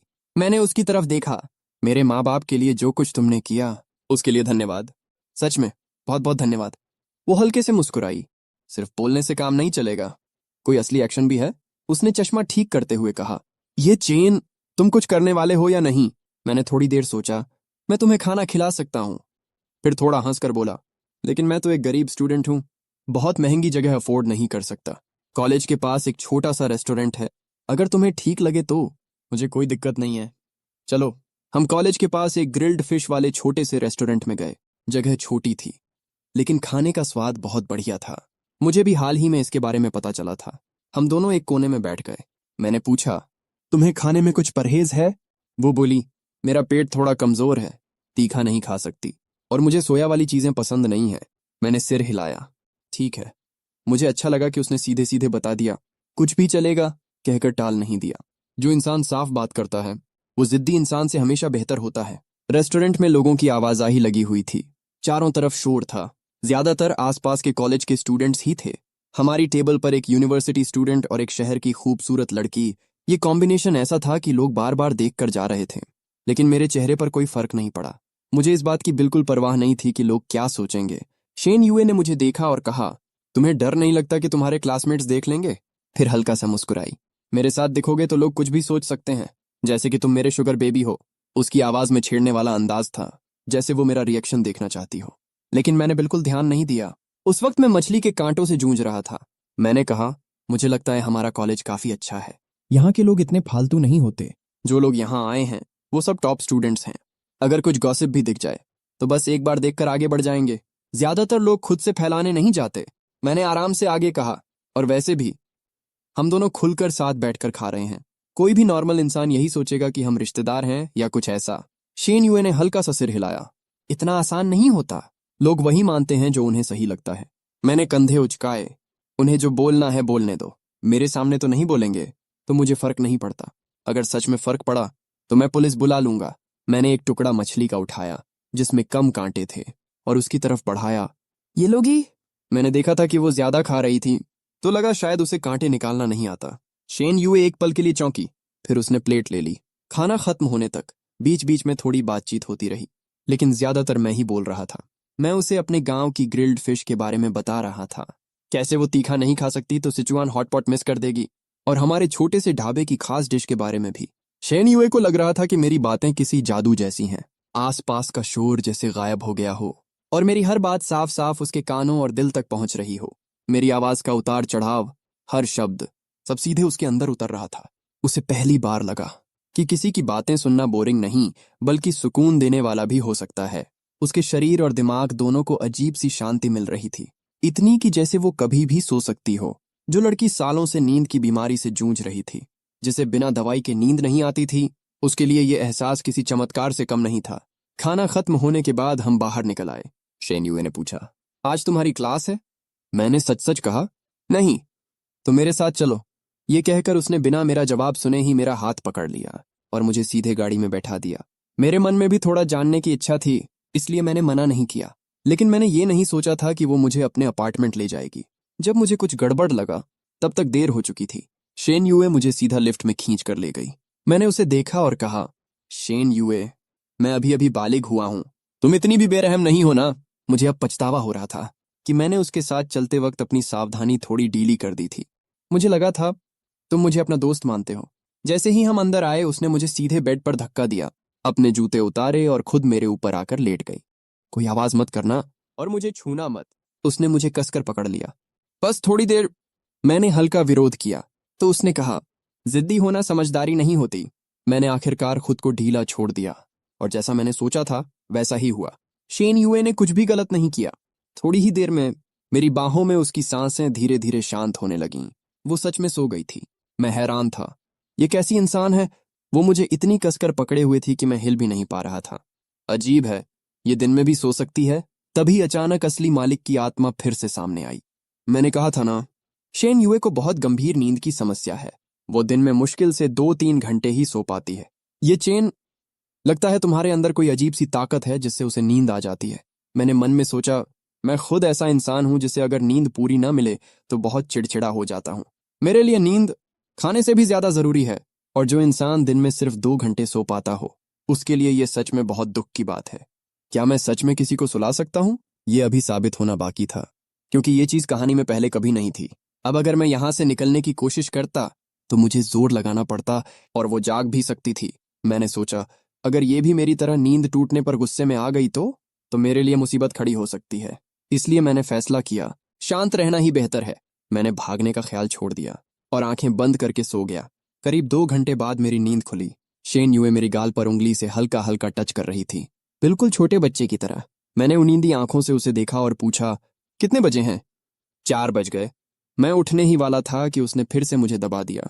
ये चैन, किसी लड़की के बेड पर ऐसे आराम से सोकर उठते हो? क्या तुम्हें लगता है कि तुम बिना कुछ हुए ऐसे ही चले जाओगे? उसकी सांसें मेरे करीब थीं, लेकिन मैं अभी भी थोड़ा नींद में था। फिर भी नींद अच्छी हुई थी, इसलिए मुझे चिड़चिड़ापन नहीं हो रहा था। मैंने शांत होकर पूछा, तो तुमने कुछ किया क्या? मैंने अपने कपड़ों की तरफ देखा, फिर उसके कपड़ों की तरफ। थोड़े अस्त व्यस्त थे, लेकिन सब बिल्कुल सामान्य था। मैंने हल्का सा सिर तिरछा किया। स्पष्ट है, कुछ भी नहीं हुआ। फिर मैंने कहा, और वैसे भी तुमने खुद कहा था कि मुझे छूना नहीं। तुम इतनी आसानी से मेरी बातों पर यकीन कर लेते हो? शेन यूए के होंठ मेरी गर्दन के पास आ गए। वो हल्के से वहां छूते हुए बोली, तुम्हें नहीं पता, किसी लड़की की बातों पर भरोसा नहीं करना चाहिए, खासकर एक खूबसूरत लड़की की। उसकी बातों से मेरा शरीर हल्का सा सिहर गया। मैंने उसे दूर धकेलने की कोशिश की, लेकिन मैं उसे हिला तक नहीं पाया। जब हटाना ही नहीं था तो मैंने कोशिश भी छोड़ दी। सच कहूं तो मैं इतना घबराया भी नहीं था। उल्टा मैंने आराम से एक जम्हाई ले ली। अंदर से मुझे लग रहा था कि शेन यूए कुछ गलत नहीं करेगी। वो देख रही थी कि मैंने बस 2-3 सेकंड हल्का सा विरोध किया और फिर पूरी तरह शांत हो गया। वो रुक गई और खुद को ऊपर उठाकर बोली, तो तुम ऐसे ही सब होने दोगे? मैंने सीधा जवाब दिया, और कर भी क्या सकता हूं? मैंने उसकी आंखों में देखते हुए कुछ देर बाद कहा, मैं तुमसे लड़ाई में जीत नहीं सकता। मैं तो लंगड़ा हूं, पीटी क्लास से भी छूट मिली हुई है। तुम जैसी गुंडी से लड़ने की ताकत नहीं है मेरे पास। वो थोड़ा हैरान हुई, तो तुम ऐसे ही हार मान लोगे? मैंने शांत होकर कहा, नहीं, मैं तरीका सोच रहा हूं, दिमाग से काम लेना पड़ेगा। तो सोच लिया? मैंने कहा, हाँ। शेन यूए ने भौं उठाई। बताओ। मैंने बिल्कुल सीधे स्वर में कहा, प्लीज मुझे जाने दो। बोलने का तरीका ऐसा था जैसे मैं कोई साधारण चीज ऑर्डर कर रहा हूं, ना कोई डर ना कोई घबराहट। वो हल्का सा मुस्कुराई, ठीक है, तुमने मुझे खुश कर दिया। अब तुम मुझसे मिन्नत कर रहे हो, तो यही तुम्हारा तरीका है? हाँ, प्लीज। वो बोली, तुम्हें छोड़ना नामुमकिन नहीं है, लेकिन एक शर्त है। बताओ। मेरा बॉयफ्रेंड बन जाओ। उसके कपड़े हमेशा की तरह ठीक से बंद नहीं थे। मेरी नजर अनजाने में उसके गले से नीचे की तरफ चली गई। सच कहूं तो मैं पहले से ही उसे अपने प्लान में शामिल करने वाला था, लेकिन मैंने नहीं सोचा था कि वो खुद इतनी जल्दी आगे बढ़ेगी। असली मालिक ने कहा था कि वो फ्लर्ट करती है। क्या ये वही है? मुझे उसके अंदर थोड़ा सा लगाव भी महसूस हो रहा था, लेकिन बहुत हल्का। असली मालिक की आवाज फिर आई, सावधान रहना। मुझे ये सब थोड़ा असहज कर रहा था। मैंने साफ कहा, मैं अभी मानना नहीं चाहता। हम इतने करीब भी नहीं है। वो हल्का सा झुकी, तो फिर करीब किसे कहते हैं? उसकी आवाज धीमी हो गई। क्या हमें अभी यहीं और करीब हो जाना चाहिए? उसकी आवाज जैसे किसी खतरनाक फुसफुसाहट की तरह मेरे कानों में गूंजी, और उसका हाथ, जो अब तक शांत था, धीरे धीरे हद पार करने की कोशिश करने लगा। शेन, तुम्हें पता है? शेन यूए की आंखों के कोने लाल हो गए थे। उसकी आवाज इतनी तेज और खतरनाक थी जैसे वो किसी को टुकड़ों में काट देगी। पूरे झिंगशी में कोई भी आदमी ऐसा नहीं है जो मुझे मना करने की हिम्मत करे। साइड में खड़ा असली मालिक तो पहले ही डर के मारे कांप रहा था। लेकिन अजीब बात यह थी कि मैं, जो इस डेमन क्वीन के सामने खड़ा था, मुझे जरा भी डर नहीं लग रहा था। उल्टा मुझे उसकी ये ओवर पावर्ड सीईओ वाली बात सुनकर हल्की हंसी आ रही थी। लेकिन मैंने किसी तरह खुद को रोक लिया, क्योंकि अगर मैं इस वक्त हंस पड़ता तो मामला सच में खराब हो सकता था। मैंने शांत और नरम आवाज में कहा, तुम ऐसे प्रपोज करोगी तो कोई भी मान जाए, वो दिल से नहीं होगा। तुम मुझे रिस्पेक्ट नहीं करती, तो मैं तुम्हें पसंद नहीं कर सकता। वो बोली, मुझे फर्क नहीं पड़ता तुम चाहो या नहीं, तुम बस मेरे हो। मैंने उसकी आंखों में देखते हुए कहा, लेकिन तुम मुझे पसंद करती हो, तो तुम चाहती हो कि मैं भी तुम्हें पसंद करूं, है ना? चाहे थोड़ा ही सही, लेकिन है। मुझे नहीं पता ये कब शुरू हुआ, लेकिन मुझे यकीन था वो मुझे सच में थोड़ा सा पसंद करती है। पसंद करना सिर्फ तुम्हारे साथ सोना नहीं होता। पसंद करने का मतलब है तुम्हें सच में पसंद करना। मेरी आंखों में साफ दिख रहा था। मुझे पूरा यकीन है कि तुम मुझे पसंद करती हो। शेन युए एक पल के लिए चुप हो गई, फिर खड़ी हो गई और मुझे छोड़ दिया, लेकिन उसके शब्द अभी भी वैसे ही थे। ये चेन, तुम काफी नार्सिसिस्टिक हो। मैं आखिरकार उठकर बैठ गया और उसके आंख के कोने को छूते हुए बोला, पहली बात, ये नार्सिसिज्म नहीं है, लेकिन हाँ, मुझे खुद से बहुत प्यार है। दूसरी बात, अगर हम रिलेशनशिप में भी आए तो मैं किसी का नहीं बनूंगा, सिर्फ खुद का रहूंगा। वो थोड़ी नाराज होकर बोली, तुम मुझे जवाब दे रहे हो? मैंने सीधा कहा, हाँ, दे रहा हूं। और अगर मैं तुमसे लड़ सकता तो अभी लड़ भी लेता, जब तुम मुझे परेशान कर रही थी। जैसे उसने पहले मेरे गाल को छुआ था, मैंने भी उसके गाल को हल्के से छुआ। शेन युए, मैं तुमसे नहीं डरता। बस फिर क्या था? उसका गुस्सा एकदम बढ़ गया। वो कुछ तोड़ने ही वाली थी, कुछ भी, बस मुझे छोड़कर। लेकिन उसी पल उसका गुस्सा अचानक पूरी तरह खत्म हो गया, क्योंकि मैंने उसे किस कर लिया, बहुत हल्का सा, जैसे पानी की सतह को छूता हुआ कोई कीड़ा। शेन युए पूरी तरह चौंक गई। मैंने धीरे से कहा, मुझे लगता है तुम्हें नॉर्मल रिलेशनशिप करना आता ही नहीं। मैंने उसी जगह को उंगली से छुआ जहां मैंने उसे किस किया था। पहली बार मेरे चेहरे पर हल्की परेशानी दिखी। लेकिन तुम सीख सकती हो। जैसे तुम मेरे पेरेंट्स से बात करती हो, वैसे ही नॉर्मल तरीके से भी बात कर सकती हो। बस, अगर तुम सीखना चाहो। वो मेरी ठुड्डी पकड़कर बोली, तुम्हें लगता है मैं इतनी आसानी से बात करने वाली हूं? ये चैन, क्या मैंने तुम्हें यह भ्रम दे दिया कि मैं अच्छी इंसान हूं? उसकी आवाज अभी भी सख्त थी, लेकिन अब उसमें पहले जैसी खतरनाक धार नहीं थी। मैंने एक बार पलक झपकाई और ध्यान से महसूस किया। हालांकि वो मेरी ठुड्डी पकड़े हुई थी, लेकिन उसने बिल्कुल भी जोर नहीं लगाया था। जरा भी दर्द नहीं हो रहा था। तो मैंने सोचा, अभी के लिए इसे माफ किया जा सकता है। मैंने शांत आवाज में कहा, मेरी नजर में तुम बहुत बहुत अच्छी हो। मेरे माता पिता के अलावा तुम ही हो जो मेरे साथ सबसे अच्छा व्यवहार करती हो। मैंने बिल्कुल सीधे और शांत तरीके से ये बात कही, लेकिन ये बात सुनकर शेन युए खुद ही हैरान रह गई। मैं इसके साथ अच्छा व्यवहार करती हूँ? उसने मन ही मन सोचा। 2 दिन तक इसके माता पिता का ख्याल रखा, लेकिन उसके अलावा तो उसने इसके लिए कुछ किया ही नहीं। उल्टा अभी थोड़ी देर पहले तो वो इसे परेशान कर रही थी। तो क्या सच में इसकी जिंदगी में कोई उससे बेहतर नहीं रहा? ये सोचते ही शेन युए के गले में जैसे कुछ अटक गया। मैंने फिर कहा, ऐसा करते हैं, अगर तुम नहीं सीखना चाहती तो मैं सीख लेता हूं। हालांकि मैं भी कभी रिलेशनशिप में नहीं रहा, लेकिन सीखना इतना मुश्किल नहीं होना चाहिए। मैंने धीरे से उसका हाथ पकड़ा जो मेरी ठुड्डी को पकड़े हुए था, और अपना चेहरा उसकी हथेली से हल्का सा छुआ। शेन युए, हम एक नॉर्मल रिलेशनशिप ट्राई करें। मुझे तुम्हें परस्यू करने दो, ठीक है? वापस आते समय असली मालिक की आत्मा लगातार बोलती ही जा रही थी। वो पूरी तरह हिल चुका था। उसके लिए यह समझना मुश्किल था कि इतनी खतरनाक इंसान के सामने मैं न सिर्फ शांत कैसे रहा, बल्कि उल्टा उसी के साथ फ्लर्ट भी करने लगा। जब उसे मेरी बात याद आई, मुझे तुम्हें परस्यू करने दो, और शेन युए का वो शॉक्ड चेहरा, तो उसे थोड़ा सुकून मिला। देखा, सिर्फ मैं ही नहीं हूं जिसने ये पहली बार देखा है। वो फिर पूछ बैठा, तुम्हें उससे बिल्कुल डर नहीं लगता? जब वो गुस्सा होती है तो मैं जैसा भूत भी डर जाता हूं। मैंने सीधा जवाब दिया, डरने वाली क्या बात है? पुराना तुम बेवकूफ था, अनाड़ी था, और थोड़ा कड़वा भी था। लेकिन उसने तुम्हें मारा तो नहीं, है ना? और वैसे भी हर एंगल से देखो, मैं तुमसे ज्यादा पसंद आने वाला हूं, है ना? अगले कुछ दिनों में स्कूल जाने के अलावा मैं रोज शेन युए से बात करता था। हर दिन, गुड मॉर्निंग, आज भी तुम्हें याद करने वाला एक और दिन शुरू हो गया। आज दोपहर का एक फ्राइड राइस ठीक था, लेकिन मेरे जैसा नहीं। कभी मेरा बनाया हुआ खाना ट्राई करोगी? गुड नाइट, मीठे सपने देखना, और हो सके तो मेरे बारे में। हर दिन यही चलता रहा। शेन युए हमेशा जवाब देती थी, लेकिन उसके मैसेज बहुत ठंडे होते थे। कभी कभी मुझे लगता, क्या मैं ज्यादा ही आगे बढ़ रहा हूं? कहीं वो परेशान तो नहीं हो रही? लेकिन फिर लगा, ऐसा नहीं है। अगर शेन युए को मैं सच में परेशान करता तो वो कब की मुझे ब्लॉक कर चुकी होती। और वैसे भी जो 2-4 शब्द वो भेजती थी, अगर कोई और भेजता तो वो सिर्फ औपचारिक लगता, लेकिन शेन युए के लिए वो भी बहुत खास था। जल्दी ही कहानी का एक अहम हिस्सा आ गया, मेरी असली माँ का बर्थडे पार्टी। किताब में ये काफी बड़ा इवेंट था, लेकिन मेरी नजर में ये सब बहुत बोरिंग था। बस वही असली और नकली बेटे की लड़ाई, और वजह सिर्फ एक कपड़ा। इस पार्टी में हम दोनों को आना ही था। मुशाओ चुआन ने एक महंगा डिजाइनर सूट पहना हुआ था, और मेरे पास बस एक साधारण रेडीमेड कपड़ा था। उसका सूट तो बहुत पहले से तैयार कराया गया था, और मैं तो अभी कुछ ही दिनों पहले वापस आया था। तो मेरा कस्टम सूट न बन पाना बिल्कुल नॉर्मल था। लेकिन फिर भी मुशाओ चुआन और उसके चमचे मुझे ताना मारने लगे, मजाक उड़ाने लगे। मुझे याद है, असल कहानी में मैंने गुस्से में उसका कपड़ा फाड़ दिया था और फिर उसने सफेद कमल जैसा मासूम बनकर ऐसा ड्रामा किया था कि मेरी इज्जत पूरी तरह गिर गई थी। सबको लगने लगा था कि मुँह परिवार का नया बेटा बदतमीज है, तमीज नहीं है और लोगों के सामने दिखाने लायक भी नहीं है। मैंने इस बार ध्यान से सोचा, मुझे फैमिली ड्रामा करने में कोई खास दिलचस्पी नहीं है, तो शायद इस बार कपड़े फाड़ने वाली घटना नहीं होगी। लेकिन पिछली बार मैंने मुंह शाओचुआन को थोड़ा ज्यादा ही डरा दिया था। अब वो काफी सीधा साधा बन गया था, हमेशा मुझे देखकर रास्ता बदल लेता, कभी खुद से झगड़ा करने नहीं आता। हाँ, ये भी हो सकता है वो कुछ बड़ा प्लान कर रहा हो। हालांकि मुझे शांति मिल रही थी, लेकिन मेरे मिशन के हिसाब से उसका इतना शांत रहना सही नहीं था। मुझे उसे थोड़ा उकसाना ही पड़ेगा। इसलिए जब मुंह परिवार ने मुझे बर्थडे पार्टी के लिए बुलाया तो मैंने तुरंत हाँ कर दी। मुझे पता चला कि मुंह शाओचुआन एक दिन पहले ही घर वापस आ गया है।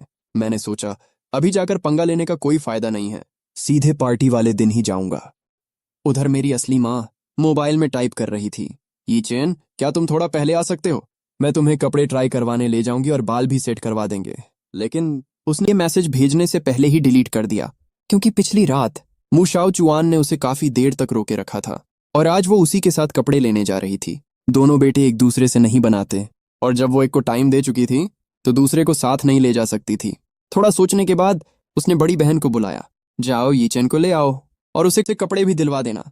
बड़ी बहन ने घड़ी देखी और बोली, मेरा ऑनलाइन मीटिंग है, मैं नहीं जा पाऊंगी, जीबो को भेज देती हूँ। ठीक है, वो और भी अच्छा रहेगा। माँ को अपने होने वाले दामाद पर काफी भरोसा था और उसे लगा कि ये काम किसी लड़के को देना बेहतर है। शाओ जीबो एक टिपिकल अमीर घर का लड़का था। उसे मुंह परिवार की सारी बातें पता थीं, यहाँ तक कि मेरे साथ उनका कैसा व्यवहार है ये भी। इसलिए वो मेरे साथ काफी अच्छा व्यवहार करता था। मुझे भी उससे कोई बुरा फील नहीं था। हाँ, वो मुंह शाओचुआन की तरफ थोड़ा झुकता था, लेकिन फिर भी जब भी कोई गिफ्ट देता तो दोनों के साथ बराबरी रखता। जैसे ही मैं उसकी कार में बैठा, उसने मुझे एक खूबसूरत गिफ्ट बॉक्स दिया। ये तुम्हारे लिए है, पहली मुलाकात का गिफ्ट और तुम्हारे बर्थडे के लिए भी। मैंने कहा, थैंक यू जीबो भैया। मैंने बॉक्स खोला, अंदर एक बहुत ही सुंदर ब्रोच था। मैंने उसे देखते हुए कहा, मुशाओचुआन के पास भी ऐसा ही एक है। जीबो भैया, आपकी पसंद सच में बहुत अच्छी है, मुझे ये बहुत पसंद आया। वो मुस्कुराया और बोला, ये पूरी दुकान मेरी है, तुम्हें जो पसंद आए ले लो। फिर वो मुझे सीधे एक रेडीमेड कपड़ों की दुकान में ले गया।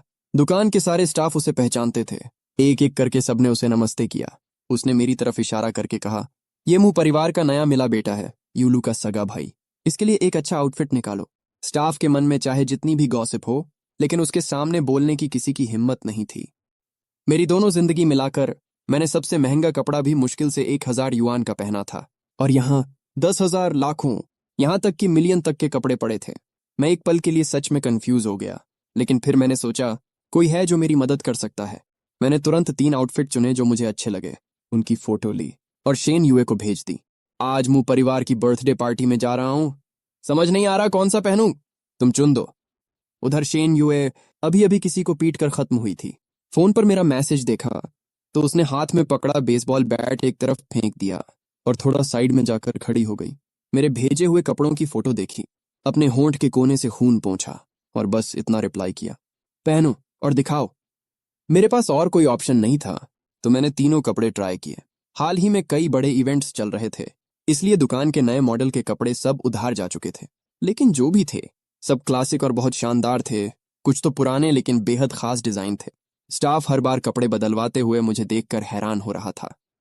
जब हेयर स्टाइल भी सेट हो गया तो मेरा लुक पूरी तरह बदल गया। मुशाओचुआन का चेहरा ठंडी हवा और चांद जैसा शांत था, उसमें एक पढ़ाकू वाला एहसास था। लेकिन मैं पूरी तरह तैयार होने के बाद एकदम अलग ही दिख रहा था। स्मार्ट, एलिगेंट, इतना हैंडसम कि कोई नजरअंदाज ही नहीं कर सकता। ऐसा लुक जो कहीं भी जाए सबकी नजर खींच ले। ओह माय गॉड छोटे भाई, तुम तो बहुत ही हैंडसम हो, जीबो भैया हैरानी से बोल पड़ा। मैं गारंटी देता हूं पूरे यूनजिंग में तुमसे ज्यादा हैंडसम कोई नहीं मिलेगा। मैंने अपना फोन उसे दिया, एक फोटो ले दो। उसकी फोटोग्राफी भी अच्छी थी और ऊपर से मॉडल भी परफेक्ट। साधारण कैमरा से ली गई फोटो भी ऐसी लग रही थी जैसे किसी प्रोफेशनल फोटोशूट की हो। वो सच में हैरान हो गया। मुझे अभी के अभी तुम्हें मॉडल के तौर पर साइन कर लेना चाहिए। फिर थोड़ा अफसोस से बोला, काश दुकान के नए और बेस्ट कपड़े भी यहाँ होते तो तुम्हारे साथ एकदम परफेक्ट ऐड बन। मैंने हर आउटफिट की 2-2 फोटो चुनी और शेन यूए को भेज दी। तुम्हें कौन सी पसंद है? उधर शेन युए ने फोटो देखी और काफी देर तक बस उन्हें घूरती रही। मन ही मन सोच रही थी, ये हर कपड़े में इतना हैंडसम क्यों लग रहा है। लेकिन उसके हाथों ने जो रिप्लाई किया वो था, ठीक ठाक है, नीला वाला ठीक है, बाकी दो थोड़े ज्यादा मैच्योर लग रहे हैं। मैंने उसके इस आधे अधूरे झूठ को सीधे इग्नोर कर दिया, क्योंकि मुझे भी वही नीला वाला सबसे अच्छा लगा था। मैंने वही पहन लिया। स्टाफ ने फिर से मेरे बाल सेट किए। जीबो भैया खुद को रोक नहीं पाया। ये चेन, तुम तो सच में मॉडल बनने के लिए ही पैदा हुए हो। एक और फोटो लेनी पड़ेगी। हेयर स्टाइल पूरा होने के बाद मैंने एक और फोटो ली और शेन युए को भेज दी। वो फोटो देखते ही शेन युए फिर से दांत पीसने लगी। रात को मैं और जीबो भैया मुंह परिवार की पार्टी में पहुंचे, और जैसा सोचा था हम तुरंत सबकी नजरों का केंद्र बन गए। पार्टी में लोग आपस में बातें कर रहे थे। कौन आया है? सुना है मुंह परिवार का नया मिला बेटा है। लेकिन अंदर की कहानी को लेकर हर किसी के पास अलग अलग अफवाहें थीं। यहां तक कि मुंह पर सबकी नजरों का केंद्र बन गए। पार्टी में लोग आपस में बातें कर रहे थे। कौन आया है? सुना है मुंह परिवार का नया मिला बेटा है। लेकिन अंदर की कहानी को लेकर हर किसी के पास अलग अलग अफवाहें थीं। यहां तक कि मुंह परिवार के लोग भी मुझे देखकर एक पल के लिए चौंक गए। दूर खड़ा मु शाओचुआन, जो अपने दोस्तों से बात कर रहा था, जैसे ही उसने मुझे देखा उसका चेहरा एकदम पीला पड़ गया। बड़ी बहन मुयुलू ने कहा, ये चेन, आज तुम बहुत हैंडसम लग रहे हो। उसे खुद भी उम्मीद नहीं थी कि छोटे शहर में पला उसका भाई इतना अच्छा दिख सकता है और इतना अलग ऑरा रखता है। उसने बगल में खड़े जीबो से कहा, जीबो थैंक यू, तुमने मेरे भाई को इतना अच्छा तैयार किया। जीबो ने गर्व से ठुड्डी उठाई, ये तो बनता है, लेकिन असली बात यह है कि मेरे साले की बेस ही इतनी अच्छी है। थोड़ी सी स्टाइलिंग और ये रिजल्ट। मैंने बस हल्का सा सिर हिलाकर सभी को एक पोलाइट और दूरी वाला नमस्ते किया। मेरा प्लान था कुछ स्नैक्स लेकर किसी कोने में चुपचाप बैठ जाऊं, लेकिन तभी मेरी असली माँ ने मुझे बुला लिया। आज वो मुझे सबके सामने इंट्रोड्यूस करना चाहती थी। कोई अलग से सेरेमनी नहीं रखी गई थी, तो उन्होंने यही बर्थडे पार्टी में ही ये काम करने का फैसला किया। मैं उनके पीछे पीछे चलता गया, हर एक को अंकल आंटी कहकर बुलाता गया। न ज्यादा अपनापन, न दूरी, बस एक सामान्य शिष्टाचार। लोग तारीफ करने लगे, एक साथ इतनी खुशियां, और आपके बच्चे भी इतने टैलेंटेड। सुना है आपका ये छोटा बेटा भी जिंग यूनिवर्सिटी में है और टॉपर भी है। इतना हैंडसम और इतना अच्छा पर्सनैलिटी, कोई हैरानी नहीं कि ये झिंगिया जैसा दिखता है।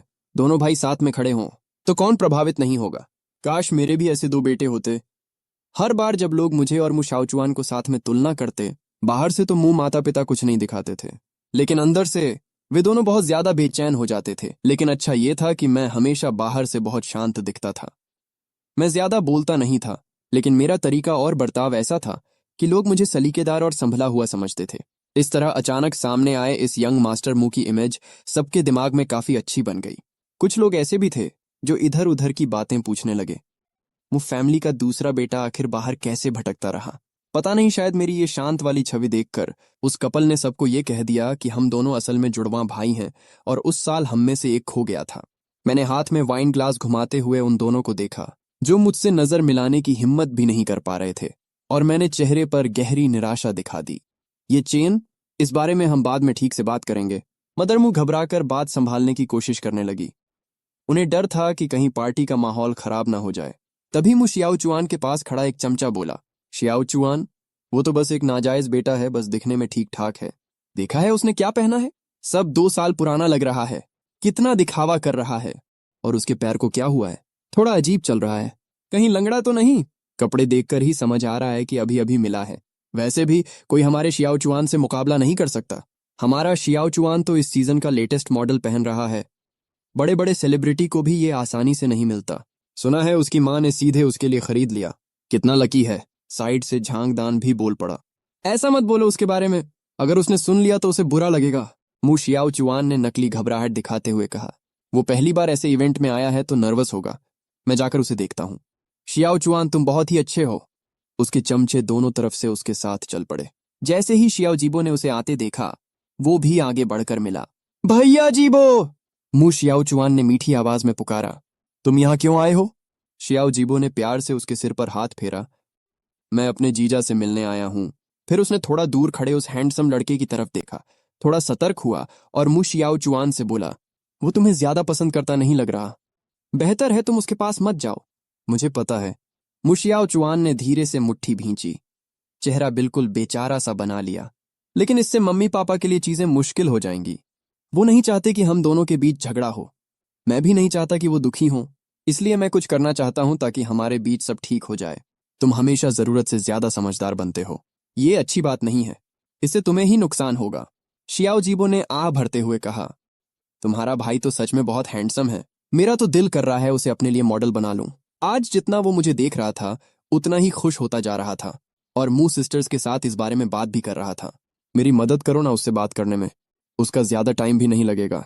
बस वीकेंड पर मेरे पास आना होगा। भाई जीबो, आप खुद बोलोगे तो ज्यादा असर होगा। दूसरी तरफ मुझे शुरू से ही कुछ अजीब लग रहा था। हालांकि मेरी सेकंड सिस्टर हमेशा ऐसा दिखाती थी जैसे उसे मेरी कोई परवाह नहीं, लेकिन आज उसकी नजरें मुझसे एक पल के लिए भी नहीं हट रही थीं। जैसे ही मैंने वाइन ग्लास नीचे रखा, उसके चेहरे की मुस्कान भी गायब हो गई। उसे लग गया कि कुछ ठीक नहीं है। जाकर देखो, उसने सोचा।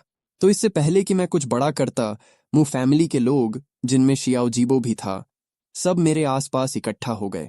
ये चैन, आज तुम बहुत हैंडसम लग रहे हो, मू शियाओ चुआन ने मेरे कपड़ों की तरफ देखते हुए कहा। क्या ये कपड़े माँ ने तुम्हारे लिए चुने हैं? तुम पर बहुत अच्छे लग रहे हैं। पास खड़ा चमचा हंस पड़ा। अच्छे लग रहे हैं? अरे ये तो उस पर एकदम फिट बैठ रहे हैं। लुलू, मुशियाओ चुआन ने उसे इशारे से चुप कराया। ये चैन, लुलू का मतलब तुम्हें चिढ़ाना नहीं था, बुरा मत मानना। मुझे पता था वो क्या कहना चाहता है, लेकिन मुझे पूछने का मन नहीं था। पर अगर मैं नहीं पूछता तो कोई और जरूर पूछता, जैसे कि शियाओ जीबो, जिसने खुद मेरे लिए ये कपड़े तैयार करवाए थे। नहीं, मतलब क्या है? कपड़ों में क्या दिक्कत है? नहीं। मुशियाओ चुआन बार बार हाथ हिलाने लगा। तभी कोई बोला, शियाओ चुआन, तुम इससे डर क्यों रहे हो? पुराने और आउटडेटेड सूट पहनकर भी इतना दिखावा कर रहा है। और हाँ, ये लंगड़ा भी है। इसे डर नहीं लगता कि ये मू फैमिली की इज्जत खराब कर रहा है? वुलू सच में एक बढ़िया हथियार था, इतना बेवकूफ और उतना ही जहरीला। शियाओ जीबो का चेहरा एकदम से खराब हो गया था, लेकिन उस वक्त किसी ने ध्यान नहीं दिया, क्योंकि सबकी नजरें मेरे सूट और मेरे पैर पर थीं, और मू फैमिली के लोगों के चेहरे तो उससे भी ज्यादा खराब हो गए थे। इतनी सारी घूरती नजरों के बीच मेरे पास खड़ा असली मालिक, जो जैसे मेरी पुरानी यादों का साया था, डर के मारे सिमट गया था। उसे अपने पिछले जीवन की वही यादें फिर से ट्रिगर हो रही थीं, लेकिन मैं बिल्कुल शांत था। अगर ध्यान से देखा जाए तो, अरे ये तो सच है। यंग मास्टर मू का सूट तो इस साल के काई फैमिली का लेटेस्ट मॉडल है ना? हाँ बिल्कुल। और हमारा शियाओ चुआन जो पहन रहा है, वो तो ग्लोबल लिमिटेड एडिशन है, मास्टर ने खुद हाथ से बनाया है। कौन कहता है हमारा शियाओ चुआन असली यंग मास्टर नहीं है? कुछ लोगों की तरह नहीं, जो बेकार और नाजायज औलाद होते हैं।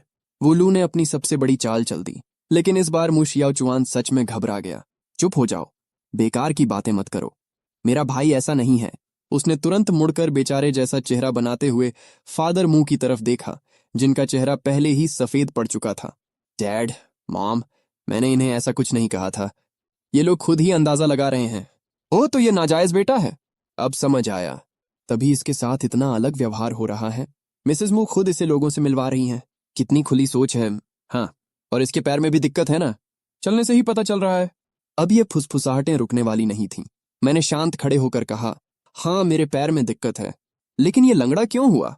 इसका जवाब मुझे लगता है मिस्टर और मिसेस मू ही देंगे। मैंने जानबूझकर इंतजार किया ताकि लोगों की बातें और फैल जाएं।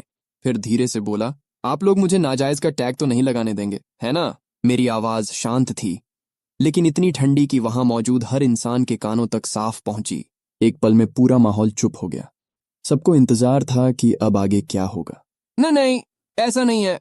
ये चैन मेरा असली बेटा है। आखिरकार मदर मू घबराकर बोल पड़ी। तभी भीड़ में से किसी ने कहा, मिसेस मू, अगर ये जुड़वा भी होते तो भी दोनों में बहुत फर्क है। चेहरे भी बिल्कुल अलग हैं। दूसरा यंग मास्टर तो पहले वाले से आधा सिर लंबा है, और पहला यंग मास्टर ज्यादा गोरा भी है। ध्यान से देखो तो दूसरा वाला आप लोगों से ज्यादा मिलता है। ये सुनकर मुशियाओ चुआन का शरीर हल्का सा डगमगा गया। अब उसे सच में एहसास हुआ कि बात हाथ से निकल चुकी है। वो जल्दी से आगे बढ़ा और मेरा हाथ पकड़ लिया। ऐसी बातें मत करो। मेरा भाई मेरे मम्मी पापा का ही असली बेटा है। भाई तुम डरो मत, मैं सबको समझा दूंगा। इस वक्त मुशियाओ चुआन बिल्कुल एक बड़े भाई की तरह लग रहा था, जो बहादुरी से अपने छोटे भाई को बचा रहा हो। उसका वो पक्का सा एक्सप्रेशन काफी इमोशनल था, लेकिन मैंने उसे पूरी तरह नजरअंदाज कर दिया। मैंने अपना हाथ छुड़ाया और सीधा मदर मू की तरफ देखा। मिसेस मू प्लीज, आप सबको साफ साफ बताइए कि मैं आखिर हूं कौन, और मेरा पैर कैसे खराब हुआ। वो जुड़वा वाला बहाना अब मत दोहराइए। आज आपकी माँ का बर्थडे है, क्या तुम्हें आज ही तमाशा करना है? फादर मू गुस्से में चिल्ला पड़े, लेकिन ये बोलते ही उन्हें थोड़ा पछतावा भी हुआ, क्योंकि वो भी जानते थे कि इस पूरे मामले में गलती मेरी नहीं है। मैं हल्की ठंडी आवाज में बोला, तमाशा? मैं यहां आने के बाद से मुश्किल से कुछ ही बातें बोला हूं। मैं तो शेन यूए जैसे पागल इंसान से भी नहीं डरता। फिर ये तो मेरे अपने बाप हैं। आप लोग ही तो मुझे उकसा रहे हो, जानबूझकर भड़का रहे हो। क्या आप ही लोग इस बात को और बड़ा नहीं बना रहे? आप अच्छी तरह जानते हो कि मुझे उन इंसानों के बेटे से नफरत है जिन्होंने मुझे बेचा था। फिर भी आप बार बार हमें जुड़वां बताते हो। आपको लगता है मैं चुप रहूंगा क्योंकि मैं बात को बड़ा नहीं बनाना चाहता। आप मुझे इमोशनल करके मजबूर करना चाहते हो ताकि ये झूठ सच बन जाए, ताकि मैं आपके इस नकली बेटे का अतीत कभी सामने न लाऊं। क्या ये सब घिनौना नहीं है? एक इंसान तस्कर के बेटे को अपना बेटा बनाकर पाल रहे हो। इतनी सारी बातें एक साथ सुनकर वहां मौजूद सभी मेहमानों का दिमाग घूम गया। सबको लगा जैसे आज का पूरा ड्रामा एक ही दिन में मिल गया हो। अब इसे समझने के लिए समय चाहिए। इस बार मू शियाओचुआन सच में खुद को संभाल नहीं पाया। उसके पैर कमजोर पड़ गए और वो सीधा लियू रुयान की बाहों में गिर गया। ये क्या बकवास कर रहा है तू? उलू फिर से बीच में कूद पड़ा। तू इतना जहरीला कैसे हो सकता है? सिर्फ इसलिए कि शियाओचुआन के पास नए कपड़े हैं तू इतना जल रहा है? झूठ फैलाना जुर्म है। सही कहा। हमारा शियाओचुआन ही मू फैमिली का असली यंग मास्टर है। और तू? क्या तूने कभी डीएनए टेस्ट कराया है? कहीं तू खुद ही ठगी करने तो नहीं आया? झांगदान भी पूरे जोश में बोल पड़ा। बस करो। पहली बार मू शियाओचुआन को लगा कि उसके लिए लड़ने वाले लोग ही उसके लिए मुसीबत बन रहे हैं। लियू रुयान को सच्चाई पहले से पता थी, लेकिन मू शियाओचुआन को उस हालत में देखकर वो कुछ बोल नहीं पाई। मेरी नजरें अब भी मू फैमिली पर ही टिकी थीं। तभी फादर मू ने आखिरकार बोलना शुरू किया। लेडीज और जेंटलमैन, ये चेन सच में झिंगिया और मेरा ही असली बेटा है। उनकी आवाज में हल्की चिढ़ थी, खासकर मू शियाओचुआन के दोस्तों की बातों से। लेकिन इतने सालों का रिश्ता होने की वजह से वो मू शियाओचुआन को पूरी तरह गिरते हुए नहीं देखना चाहते थे। तभी किसी ने पूछा, तो फिर मू शियाओचुआन का क्या? और ये इंसान तस्कर का बेटा वाली बात क्या है? मेरी नजरों के दबाव में फादर मू ने सख्ती से कहा, वो बस एक बच्चे की बेकार बातें हैं, उसमें कोई सच्चाई नहीं है।